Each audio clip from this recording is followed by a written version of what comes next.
JJK Season 3, Part 1 has officially ended. Sendai was amazing. I'm not gonna lie, it's the best thing I could ever ask for. Like, they somehow made it better than the manga. Everyone was moving crazy. That fight was perfect. I cannot wait for Part 2. That was amazing. But since Sendai got animated, the debate that kind of ended a long time ago randomly came back, which is Ryu versus Kashimo.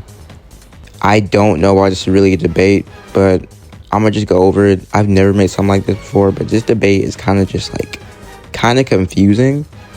So I'm just gonna go over two categories: strength and narrative, because narrative category really just ends the entire debate. So first I'm gonna go over strength. Physical strength, Ryu takes pretty easily. He was able to one-shot Rika. Even if her timeline was about to run up, he still technically one-shotted Rika, which is better than anything Kashimo has done. So I'm giving this to Ryu pretty easily. This isn't even close. Like, I'm not gonna have to talk about this. Ryu has like no speed feats at all. I don't have to talk about this at all. Like, Ryu obviously does not take this. Kashimo takes this pretty easily. Again, another category that Kashimo easily takes. Ryu has, I don't remember any real IQ feats, which isn't really his fault. I don't think there's anything IQ worthy he can do. But there's nothing I can really say about him. So Kashimo takes this quite easily since he just does more stuff with it, like with the water, gasoline, all that shit. So yeah, Kashimo takes this. Again, just like last category, Kashimo takes this. Ryu has some battle IQ feats, but not better than Kashimo, who is a battle junkie. It's kind of obvious he takes this. I'm not trying to downplay Ryu, by the way, but he does take this category, like the last three. Yeah, he takes this category pretty easily. He's able to survive when Sukuna slashes, something Kashimo doesn't really show to do. Kashimo durability feats aren't awful, but Ryu's are just far better, especially with that one statement by Sukuna. This take is undebatable. Kashimo easily takes this.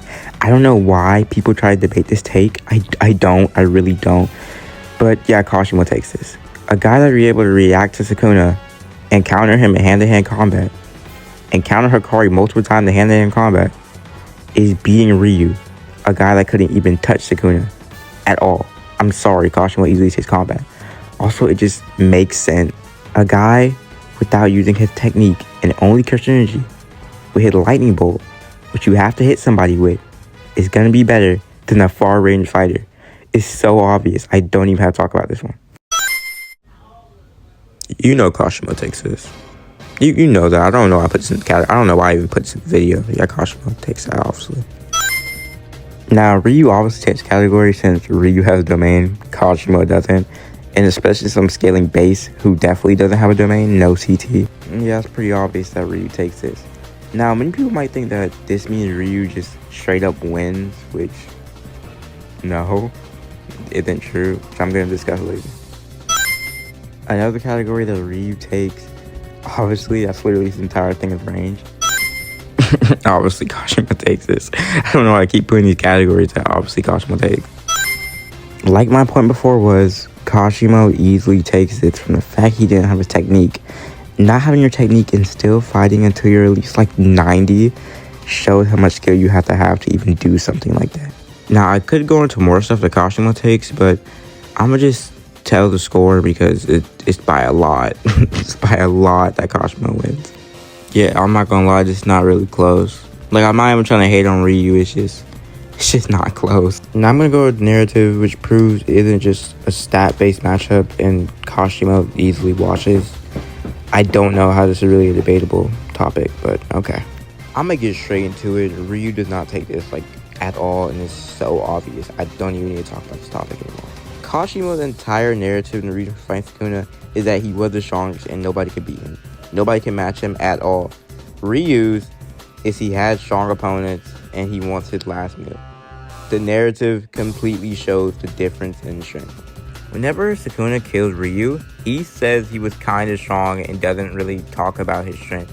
But with Kashimo, he says we are strong. Obviously, if you're not dumb, you're not going to say, Kashimo goes on Sukuna level. No, this is just talking about in trend, like Edo era. He was the strongest, just like Gojo was strong in the modern era. Sukuna was the strongest of the Heian era. It's so obvious that's what they're talking about. Ryu does not have this. Ryu does not have anything like this. Obviously, I'm not hating on Ryu, but Kenjaku thought old man Kashimo on his deathbed we're going to be a good match for Prime Ryu. I think that shows how Kashimo is pretty much stronger than him already.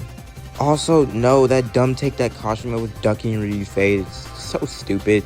Kashimo gonna die before he got to Ryu. That's why he didn't want to fight Ryu. There was no point in that. Why not just fight the strongest? Why fight some random you barely know instead of the strongest?